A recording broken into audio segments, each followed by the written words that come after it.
everybody, Debbie here from Craftywafty, and I just wanted to give a quick overview of one of our projects that is coming up very soon, and this is the Send with Love envelope card.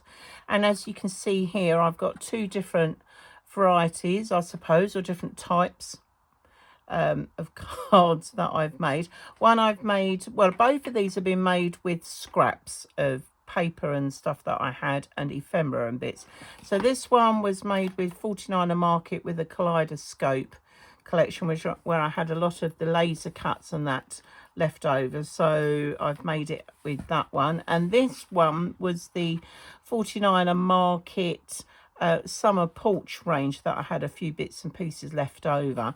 Now, as you can see on the back, I've put little sentiment cards there, and basically I've just built this up so you've got like two struts that go on the inside, so you can tuck in your bits. You can glue them on the front of those struts, but also on the back to give it a bit more depth as it goes through, which is what I've done quite a bit on this one, because I had quite a lot of foliage, so I was able to tuck quite a lot in on that one. Whereas this one, yes, I have got the two struts inside there as well, but I think it's only this front one that I've put some bits behind it, and then a couple of bits in behind the actual front of the envelope card itself.